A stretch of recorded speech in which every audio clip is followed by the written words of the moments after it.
Excited with our guests today on the show. We've got LeBlanc and Krystal Walters. They're cannabis enthusiasts, nature enthusiasts, and above all, they love building communities. So I'm really excited to speak with them today about their upcoming event in the Kootenays called the Unicorn Music Festival. And this is situated in a beautiful part of the province. For those who know British Columbia, in the Kootenays, Rosebud Lake. It's going to be fantastic. But enough about me yammering on. Let's get in and really talk about what these two visionaries are doing in the world of cannabis, in the world of music, in the world of nature and community. Welcome to the program. Thank you, Mark. Thank you for having us. It's a pleasure to be here. Thanks, Mark. Well, it's always exciting to, speak with like-minded individuals who are passionate about the work that they do. And specifically, when we speak spirit plant medicine, we always talk a lot about cannabis and other plant medicines. But specifically because, we're here in Canada, cannabis is legal. And Che, you have been the founder of, I guess, the work you're doing in your farms in the Kootenays. So tell us, how did you get into this regenerative farming and building community in the way that you do? Well, I'm actually a second generation grower. That was something my father did, and he taught me at a young age. He was kind of a jack of all trades, but one of the things he did well was cannabis and cannabis production. And so, in fact, some of my earliest memories are crawling down the rows of plants with my diaper dragging and bright lights in the sky above me. So it was just normal to me. I was just born into it, and it was just another plant and something that I really appreciated over time. And I ended up at an early age growing my own. By the time I was 13, I would sprout some seeds in my mother's basement and get caught and try again a little later. And over the years, it became my passion. And I worked a day job, but yet I couldn't wait to get home, run downstairs, see how my pets or my plants were doing, and really develop that close bond. I was self-medicating in certain ways. And so that was another aspect of that connection and the passion for the plant that really made a tight bond for us. And so I got wind that there may be a legalization or a legal platform to grow cannabis coming in Canada when I saw it happen in the States. And so I just planted a stake in the ground with the intention of getting into the legal industry. And so over a few years, I was able to develop and get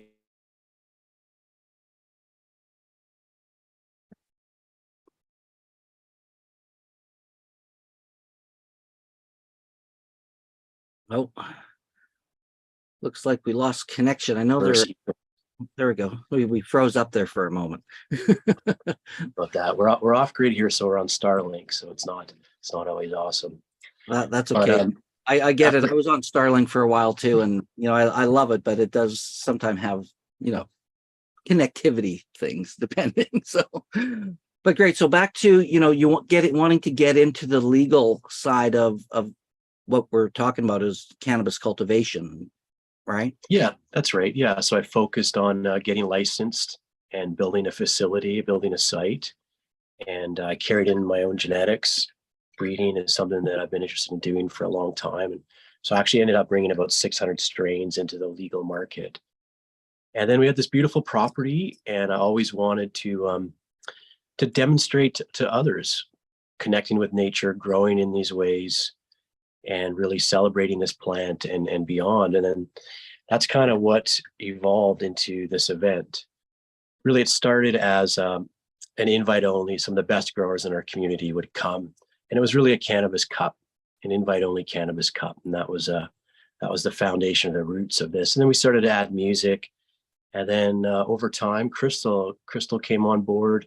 And that's when we really stepped it up into this public event and really became a very professional, and all the glory that we find from it today is because of her input and her contributions to this thing. Beautiful. Well, Krystal, maybe tell us a little bit about yourself. How did you get into the cannabis industry and, bringing new elements to the cup aspect and bringing music? Tell us a little bit about yourself and how you got into the topic of our conversation. Yeah, so thanks, Mark. I was born on the East Coast of New Jersey, but quickly moved out to California, where I found my roots and established myself as a cannabis grower. And basically in the mountains of Sonoma, California is where I found a lot of different synergies in my life that I was interested in, including permaculture and plant medicine, herbology and herbalism, and formulating with herbs, so alchemy, and just took that and was able to really create a lot of a pathway for myself, basically, to be in the cannabis industry with an impact. I had a amazing business that I ran as well there with concentrates.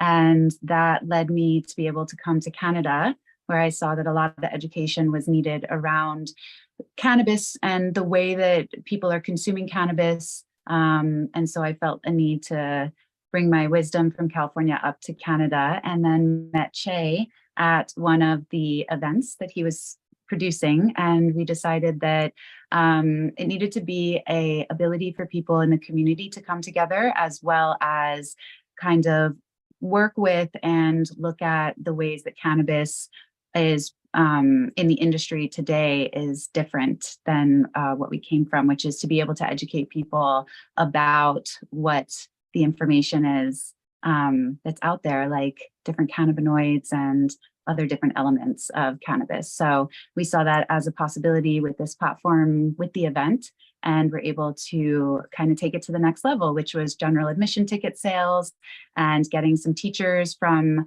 our local community and the greater BC community to come and educate about cannabis and different other plant medicines, and as well as do the comparison, which is the part where we intake all of the different samples from people around Canada and teach people what actual connoisseur cannabis looks like and what they can look for in the stores. And yeah, and so that's the journey till this point, and have an incredible festival this year with lots of educators and a really good music lineup as well. And music has always been a part of my life. So that just naturally came with the place of fun, is some music. That was a really big accomplishment for us to be the first legal cannabis comparison in Canada, where licensed producers and micro producers could actually enter. We worked with Russell Bennett. He actually helped create the Cannabis Act with Health Canada. So he supported us in creating this structure to be able to do that. And that was a really big milestone, something we're really proud of. Mm-hmm. Well, I just want to thank you both for the work that you're doing, because, you know, since legalization happened in Canada, you know, there's been good parts about it and some challenging parts from the legalization side and the government side, bureaucracy, all the different things that way. But what you've done, Shay, and this was where, you know, when we were first introduced, you had sent me a video from the Growing Exposed guys, where they're interviewing you, they're on the lands, they're at your farm, and what an inspiring farm you've got there. Just the way, you know, you call it regenerative farming, but the way that you use different plants, the way that you use nature, I think is really impactful, because like you were both saying, you know, the history of cannabis has always been outdoors. It's only in the past how many years that it's been indoors under lights with all sorts of synthetic, you know, fertilizers and lighting for that matter as well. It doesn't even have real sun, to having something that's growing, you know, in the ground with all of this great nature around it. So maybe you can talk about the importance of that, when, especially when we talk about cannabis education, because like you said, I just want to touch on it, is people need to know this information. Whereas back in the day when I was a teenager, we were just happy to get a bag of pot for the weekend, you know, and it didn't matter. And now you talk about craft cannabis. Well, today's the day, and it's happening, right? Yeah, absolutely. I think it's easy to overlook that this plant is 13.5 million years old, give or take. And in the last 50 years, we've taken our own agenda. And a lot of that is we're being forced into behind closed doors because of the legal issues. But really, this plant just wants to go back to what it knows, to being under the sun, to taking up nutrients in the way that the rest of the forest does, living in cooperation in symbiosis with all the other plants. There's a reason nobody needs to go out into the forest and spray herbicide or spread nitrogen. And it's because of this diversity and this balance that's created in those natural systems. And that's really, I guess you could say, the condensed of what is regenerative is mimicking natural systems and growing in such a way that not only are you sustainable, but you're beyond sustainable. You're actually improving the ecosystem around you. And that's really important. I think sustainable is great. It's a wonderful step. But at the end of the day, the only way we can fix this big mess we've made on this planet is to actually start thinking repair or regenerative. So we're really excited to be able to demonstrate that, not just talk about it, but demonstrate it on our site. We bring in wonderful teachers, Josh and Kelly, Dragonfly Earth Medicine, and a whole nother group, a whole nother community of regenerative producers that really come together and help support that and teach people how to do that. But it's not just regenerative agriculture. It's really a whole way of living your life, reconnecting with nature, and really reconnecting with ourselves, because at the end of the day, we are nature as well. I completely agree. And I think the more we can be in tune to nature, because you said something in the video, you were talking about the difference between synthetics and natural, right? All the ingredients that we put into everything. And it just had me thinking about our lives and what we eat every day, and how we have become such a consumeristic, instant self-gratification society that we don't always stop to take a look at what's sourcing all of our foods. And what I think when we get back to nature, we'll also be a lot healthier and happier. Would you agree?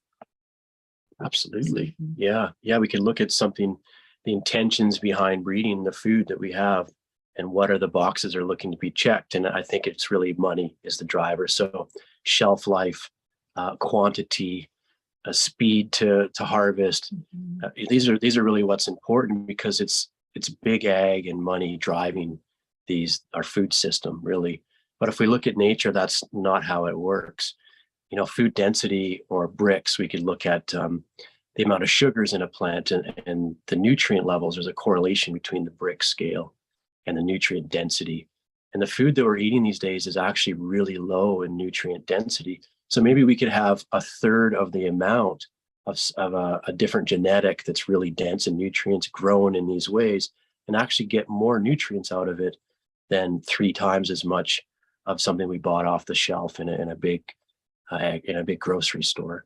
So I think that we really need to relook at how we are looking at food systems, not just how we produce them, but what strains, what genetics, and what type of food that we're actually producing, and as well as how far we're shipping it.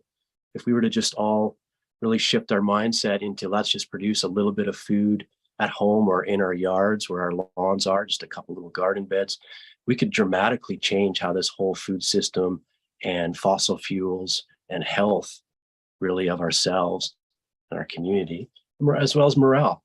There's something really special about growing your own food and eating it that night at the dinner table. It's a really satisfying as well as healthy.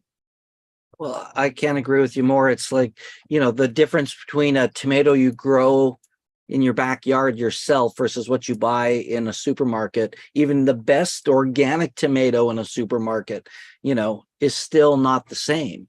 And when you think about that, just in relation to the conversation of cannabis, it's the same thing, in my mind. And when the key word that I love what you said was intention, the intention behind it all.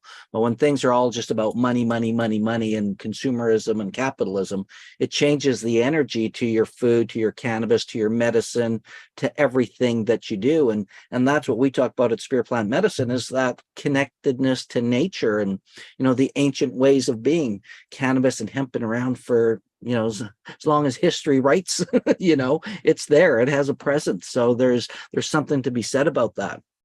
So let's shift gears into the Unicorn Music Festival, because this is your big event this summer. It's coming up August 11th to 14th in Salmo, Rosebud Lake. And I love your tagline on your website, because it's Music.Nature.Community. And maybe you can just talk about what people can expect, what you're doing there, because you've got a great lineup of speakers and musicians and experiences. So Tell us more about that. Yeah, it used to be called the Unicorn Cup, and we had to split this up because we had some issues with Health Canada and an animated logo, that being a unicorn in a cannabis event. So we split it into the Unicorn Music Festival and the Rosebud Bowl. But really, it's the same thing with two separate events happening at the same time. And so the Rosebud Bowl is happening within the Unicorn Festival or Music Festival. Part of that is supporting our community. Is actually a big part of it, a cornerstone. We've watched here in the Kootenays, cannabis is a huge part of our economy and the culture. And we've watched these people that literally risk their freedom to grow this plant lose that opportunity and have to go find jobs in other provinces. And it's a real struggle, and it really affects the whole community here, not just the cannabis growers, the economy and the morale. And so it inspired us to really try and do something about that. And what made the most sense is United We Stand, is to bring together this community and find ways to support each other through networking, bringing the excitement back, the passion back, and really to celebrate this plant, celebrate the medicinal aspects of it, but all the other ways it can contribute to improve the quality of our lives. And even beyond this plant, like we talked about food production, the music is a big part of it. I guess you could say the hub in the middle is sort of this improving people's quality of life. And the spokes, music is one of those spokes. Cannabis and the cannabis content and education is another one of those spokes. We have another stage we're really excited about called the Healing Hollow. That's focused on wellness, health and wellness, meditation, yoga, sound healing, these types of things. And so we're really trying to incorporate all these different things. Art, we have incredible artists coming this year. We're really excited about Simon with, I notice your background is one of them. We're super excited to have him here, and Jane, and he's going to do a Meta Grove presentation. But it's just another example of a spoke that all leads to that center hub, which is improving people's quality of life. And I think that's really the biggest differentiator we are from other traditional music festivals, is we're so much more than music. It's set on this beautiful lake here with eagles and loons and fishing and swimming. And it's a real vibe. Your phone turns off, which is a little scary at first, but after a little while, when you realize it's going to be okay, you have this sense of freedom that washes over you, where you really can now just focus on connecting to your neighbor, your community, enjoying nature, being present in the moment. The phone will be there 4 days later. When we go back, all the emails will be there, but it's just a break. And I think we've forgotten, and some of us have never lived in a time without that device attached to us. We're at the age, I think we remember a time when we had that freedom from that other reality. And so it's another reason that this is a very special vibe that happens here, is we can break away from that and really focus on working together in harmony, just like nature does. Yeah, all I can think of is what a retreat, Yeah. not just a festival, but a retreat to get away. And I love you. Unplug the phone. I've sat in circle ceremonies and weekend retreats where it's always interesting to see how attached some people are to their devices. And the thought of having to give it up for even a day or an evening freaks people out. So I commend you on that initiative, because I think it's so important, and it gives us that ability to be more present, right? And then the fact that you've got wellness, I know you've got yoga during the day or in the mornings, the wellness factor, and then music. I believe music is one of those key components to life, and the dance. It's one thing to listen to music, it's another thing to listen and dance, to move and shake our body out and release that energy and bring more energy in. So I know I'm personally looking forward to that when I come there that weekend, with the different music, because you talk about community and how we bring people together, and it's that oneness of all people from all different walks of life, all different, maybe values and belief systems, where we can all come together with common vision, common goal, and intention to learn, to heal, to grow, to be part of community, really makes a difference. And I'm really excited about that, because it's one thing to just have an event that's a music festival and just turns into a big, party, let's say. Yet when you add education and information and experience, that to me is always the best teacher. And what I see in your schedule and everything you put together is the way you've interwoven everything so that it can be a full-on experience of education, entertainment, fun, community. It's really looks quite impressive. Oh, thanks, Mark. I think look at history, and your viewers are well aware of this already. But when you look at history, we see that music, or really rhythm and beats, in combination with plant medicine, we can see as far back as we can look, and all these different indigenous groups all over the planet, and bringing ourselves to an altered state of consciousness, and then potentially accessing higher states of consciousness through those altered plant medicine and or meditation and yoga, or whoever it is each individual finds that place. And so really that's one of the reasons the music is so important here, is to create this vibe. And I keep coming back to the vibe, but there's this real sense of community, and that's why community is in our main line. It's really about connecting with each other, sharing respect, love, non-judgmental with the people around you. And it creates this real sense of freedom and security, where you don't have to be afraid to be yourself. You don't have to be afraid to say something that's different. A lot of us in the cannabis community as well are maybe black sheep or outliers. And so we spent a lot of our lives hiding in the basement or hiding on the mountainside with our plant, just doing what we love to do. And it really helped bring us all out of the closets, if you will, into this space where we don't have to hide anymore. We're amongst our peers in our community. And even if you're not into cannabis, you're probably feeling the vibe here and probably contributing to that collaborative, cooperative type experience that we're really proud to have captured. A lot of these other music festivals are great. I love them, but they seem to fall short. They end at music. And you referenced really that holistic approach where we're trying to capture all those things and have the music as one of those spokes. With that said, we bring in artists, recognized, world-renowned artists, incredible artists. So as a standalone, the music festival side itself is a really professional event. It's solid. Yeah, it's solid for sure. You get to add all these other spokes to the hub, and that's what really makes us different, and something I really appreciate about this event. Yeah, and I think go ahead, Krystal. Yeah, I think it also brings the ability for people who are attracted to the music realm and who really understand music as something they want to go and attend and be a part of.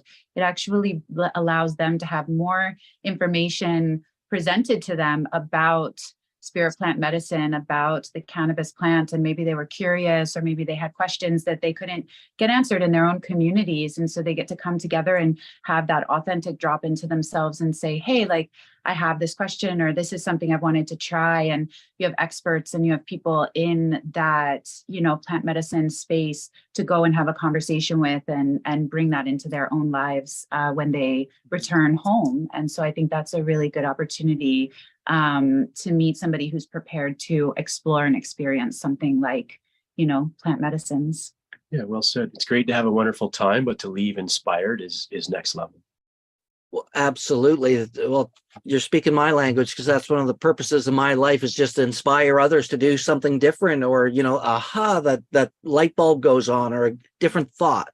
And this is what I love about what you're talking about is, changing, first off, I think, perception of cannabis from what's been put on us for the past 100 years about it, with education and experience. Because, hey, I smoke pot for pretty much my whole life. And it wasn't until the day that, I thought, the first time I saw it with ayahuasca, one of my intentions was, well, it's for addictions, for all these things. Okay, I've got to quit smoking cannabis. And this is even before I got into spirit plant medicine with the organization, what I'm doing now, about 5 years ago. And it was interesting because what she showed me was, respect the plant. And I had this whole new realization of plants as teachers and plants as medicine. And I always thought biochemically, when it comes down to eating good organic food and different foods and fruits and vegetables, because that changes our biochemistry genetically more so than just eating the same old stuff. You've got 300, 400, 500 plants out there you can eat, that is great for you, that will change the way your body works and will release different genetic expressions. And when I learned about this from Aya and the mushroom, and I looked at cannabis completely different. It was to respect her, the feminine energy, the Santa Maria, and to look at it and treat her in a very different and intentional way. And Stephen Gray, who's the host of our conference and my partner in what we're doing as we create this every year, he leads cannabis ceremonies. And the first time I had cannabis ceremony, like, really, cannabis and spirituality? It never dawned on me until I had that experience where I sat in a safe, sacred space where we set the intention. And it was very, very psychoactive. It was very different going within, because for so many people, cannabis is so social. It's, hey, we're smoking a joint with people, right? With our friends and connecting. So it's a very outwardly thing. But when we take it and we go inside with her, wow, what powerful experiences. And these are the things that we want to share with people, that, it's not just dope, it's medicine. These plants are powerful, powerful. And we know that with research that we've seen from, just this CBD, CBG, the benefits of THC. We see it with, people with seizures, like, you name it, the list goes on. And I don't think we need to harp everything that it's good for. However, I think it's important that people know that it's not just about, weed for the sake of weed, which gets me to what I want. You talked about, Shay, which is really important to myself and a number of people in our community when we talk about going legal, right? And the difference that you see in the Kootenays with the lifestyle, and how a lot of people who paved the way for legalization in Canada are now not able to, let's say, cash in. And I don't even like to say that from that perspective, but all of a sudden they're still the black sheep. They're still on the outside because of all these rules and regulations and, government mandates, how it needs to be done. So what would you say to people who are on that side wondering, what the heck do I do? I'd say come to our event.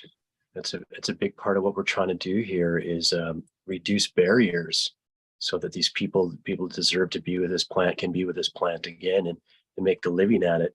And that word you used, cash, it's not that money is bad. It's what we do with it and our beliefs attached to it. And incredible things can be done with money. And I think one of the difference here we see in this community is that there's very few people caught in this materialistic loop where I'm going to be happy when I make 1 million. And then next, okay, I'm going to be happy when I make 10 million. And then 100 million. And you're just it's a dog chasing its tail, and you're never happy in the end anyway. And the people that are here just want to have a good life. They want to go kayaking. They want to take their kid to dinner on their birthday. They just want to live a happy, modest life. And so they're not trapped in this loop of giant money and power. And in my opinion, they're the ones most deserving to have that modest life and live in harmony with their community, themselves, and this plant. And so I would love them to come to the event. I would love them to be here and feel the vibe and realize that they're not alone and that there is a way to do this. Now, I'm one of the founders of a processor here called Antidote Processor. And the whole idea behind it is to service this community. So we actually provide licensing support.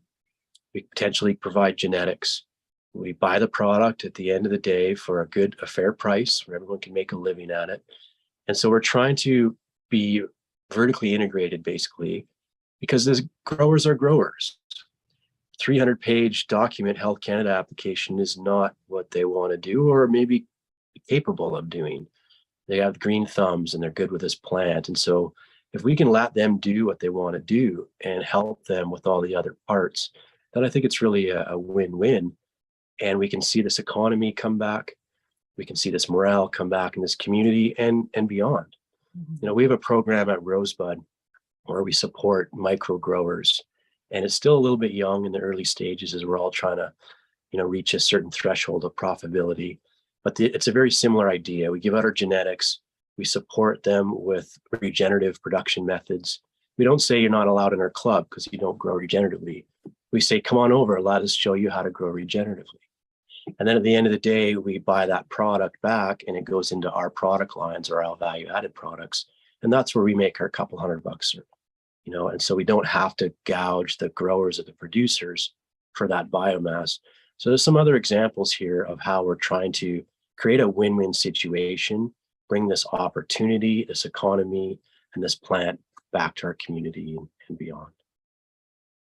Beautifully said. I love just your innovation and your willingness to share as well with other people so that they too can continue to do what they do really well, and that you've found some ways that you can make that work. I think it really speaks well to just the nature of your business and of course your character that is your business at the end of the day, in my opinion. Right. But it's a nice way of doing things where it's about inclusive. The world needs more unity. We need more peace. We need to come together. We don't need to be separated. And this plant can certainly do that. And because we know not just from, you know, the bud side of things, but like you talk about biomass, you know, what they can do with the stalks and the leaf and everything, that the plant can be used from root to tip, you know, and I think we need to really focus on that, because I know just if you think about paper alone, what you can get from hemp versus a tree for paper, and it grows back every year. That's the cool thing. Right. And it also remediates the soil and helps Mother Nature come back into balance wherever you grow hemp. So it's a natural remediator for balancing, which is so important for all of the industrialization that we've done to Mother Earth, you know, that we need to reverse in some way. And hemp can help us do that. It actively is helping us do that. There are many cases now. Mm-hmm. So just utilizing that to heal Mother Earth as well as our own being. Well, and you know, how much do people in the know? And for those who may not even be aware, you know, there's so much out there when it comes down to animal husbandry, farming, what they're doing in South America. And if you don't know, I'd say take a look. If you don't believe in global warming, just take a look around you. You don't have to call it anything you want, but take a look at what nature is doing. Take the labels away from it. Look at the weather patterns. Look at what's happening in all parts of the world. And that's an indication that we have to get back to nature, right? Yeah. And community, you know, community. And that's a big one. So, you know, and then throw in some music on that for a weekend retreat. I'm totally stoked. Tell me more about this, where this is at, because when I look at the schedule, you got the music going to the wee hours of the morning. So is that like your land? Is it, you know, there's no farmers around who are going to be upset, or are they all coming to the party? Well, they're all coming, but we are about 2.5 or 3 kilometers away from the closest neighbor. So all the private land up at this lake, my family either owns or we lease. So we don't have to worry too much. It is spread out over several hundred acres, which means you should probably bring a bike or scooter. But it also means there's lots to check out and lots to explore. Our second stage we added this year is actually a floating stage, which is pretty neat. Just the way that acoustics bounce or reverberate off the water is something really special. And so we have our second stage is unplugged. It's acoustic only. We have everything from pan flute, didgeridoo, you know, different world instruments and singers and guitar. And it's set at an area we call the Unicorn Meadow. And we have a dab bus there, which is a really awesome food truck that one of our friends and micro growers comes and takes care of. We have a cultural camp. We have Indigenous groups from all over coming to be part of that cultural camp, and they'll be staying in teepees and sharing culture with the rest of us. We're really excited about that. And then all this overlooks the water where this floating stage is happening. That stage runs from noon till about 6. So it's a great place to just chill out, suntan. It's quite a vibe. Just relax, go swimming. Then later in the evening, when the talks end on the main stage, which is about 5 or 6, the music starts on the main stage. And we start with more bands, world music. We've got a Monkey Dragon, which is a bunch of different instruments, and a few other bands, really diverse instrument sections. One of the members from a band called Moon Tricks, Sean Rodman, will be coming. He does a lot of cover of a lot of their tunes as well. And then later in the night, when us older folks, maybe or maybe not, retreat back to our tents, a different style of music comes on, which is more electronic music. And that runs from about midnight till 11 till 6 a.m. till the sun comes up. I love it. Well, certainly everybody's going to get their fill of whatever it is they're coming there to really experience, I think. And I could only imagine the great vendors you're going to have there as well. You're probably going to have a lot of, great things people can peruse. I always love the vendor markets at any festival or anywhere where I go, because there's all sorts of neat things. And you mentioned the background of my image, Simon Hayduke, and I'll thank him for the introduction as well, because I guess he put us in touch. He's just been a great supporter of our Spirit Plant Medicine Conference as long as I've been around. He's our art gallery curator, is how I like to define him, because his art is fantastic, and his experience with his art and his animated art and music is nothing but a must see. So I think it's it's going to be a great experience to see it outdoors. I'm looking forward to that as the festival progresses.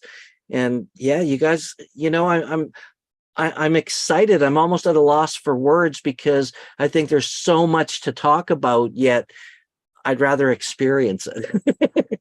And then that's why I look forward to coming in and meeting you physically in person and seeing the work you're doing and experiencing the work. Now, is there anything else you want to share with anybody who might be watching, just, about your mission, your purpose, the festival? Anything you want to share specifically that you think is important for people to know? I keep seeing spirit in the background there. And of course, that's a really important thing to you and me as well, and really this community. And I think I go so far as to say this plant has a very powerful, cannabis has a very powerful spirit, and it has an agenda. It has its own intentions.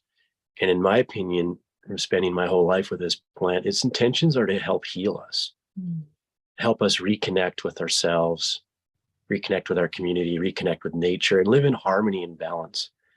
And you talked about division earlier. We're living in this extreme division, and many of us forget about the spirit of this earth, of these plants. And so I'm incredibly honored and privileged to be in the middle, to be the middleman of the plant and the patients, and be able to help bridge that gap and really give the plant what it wants, what its intentions are. And because of that, I feel the plant is supporting me. It's supporting us and supporting all of this. And that plant is part of nature. And as if we have all of nature backing us because of our intentions and because of our respect to this plant. And I'm really fortunate for that. And I'm really excited to inspire other people and to maybe be a catalyst in their life when they come here and feel that and connect with that as well. Beautifully said. And that's why I encourage people, if you're interested in what Che's doing there, watch that video. It's in the, I put a link in the comments, or wherever you're watching on social media, there is a link there, because it's beautifully brilliant. And in watching that, based on what you just said, I could just see you, you are tapped into nature so much, because your stuff is outdoors, it's in the ground, and it's like, say, it's not just one plant. You're getting that mycelial connection, and the network of all of nature supporting you in what you're doing. And I just want to honor and acknowledge that, because I think what we need in the world is, more messengers like yourself, and yourself as well, Krystal, where the plant is a teacher, there is a spirit to the plant. It's not just a bunch of people smoking and getting high, and it's about changing that perception that there are many, many beautiful facets of this plant that will help bring us all together. And, you know, from a community perspective, that's really important. But the medical side of things and what it's done for people medicinally throughout history, we can look throughout history books, you know, and it's been around for the beginning of time, that, you know, we start really looking at that. And the more we can get back to nature, back to community, music, dancing, you know, the dancing I think is huge. You know, I saw a friend the other day. It was a great event, but it's like, hey man, like, let's dance. You know, and people get stuck in their body. And when you talk about everything, you know, you mentioned, you used the word vibes a number of times, Jay, and I think it's true, because everything's our vibration. And one of the ways to move and change our vibration is to change how we use our body, you know, and that dancing and that music, and then, you know, nothing but awesome cannabis and great food. Wow, what an experience. I'm really looking forward to that. So when is the Unicorn Music Festival, gang? Tell us when and where. This is your time. Like, tell us where we have to be and when. So yeah, the Unicorn Music Festival is held in Salmo, BC. It's about an hour north of Nelson in the Kootenays. And it is August 11th through the 14th of this year. So 3 quick weeks away. And we'll be gathering for the 3 full days. Friday is a full schedule, as well as Saturday and Sunday. And then Monday is for just lakeside enjoyment. And yeah, we're gathering all of the best and the finest, I believe, of the medicine people in BC and the cannabis people in BC and the educators across Canada, actually, to come to this event. So come and bring your consciousness and your authenticity and a good conversation to have with others. That'll all be welcomed in the space. Fantastic. And I love it. It's an alcohol-free event. That's cool, Yes. right? Mhm. You know, Yeah, just wanted it's to just throw that out there because I think that's awesome. Yeah, we're And cannacentric. yeah, and I also noted that it was no children as well, right? Because of the nature of the event being quite cannabis focused. So I just wanted to throw that out there to let people know that, you know, those are the two things to be aware of. But beautifully said, and I think that I know it's going to be a great weekend. I look forward to be there, and I'm honored and touched and privileged to be able to be on a panel with our friends from Spirit Plant Medicine, being Simon and Jane and Josh and Kelly as well. So we'll have some great conversations and great connections, great community building, and fantastic experiences. But Yeah, thanks for joining us, Mark. Yeah, hey, I'm like I say, it's a highlight of my summer. I'm looking forward to it, and it's just one of those things. If anybody's interested in a really great retreat, festival, conference like weekend, it's going to be fantastic. And I just encourage everybody to come and join us if you're interested. And that's unicornmf.ca, I believe, is the website. It's actually the Unicorn. It's Sorry, the Unicorn MF. Yeah. the unicornmf.ca, but the links are down below wherever you're watching this. The link is somewhere in the description or the write-up, wherever that is, it's there. But come and meet Che and Krystal and the team and like-minded cannabis people. This is a great place to come and learn everything you didn't know about cannabis. Thanks, everyone. Thanks for joining us, Che. Thanks for joining us, Krystal. And I look forward to seeing you in a few weeks. Thanks, so Mark. much, Mark. Much love. Take care. Yeah. Bye now. Oh.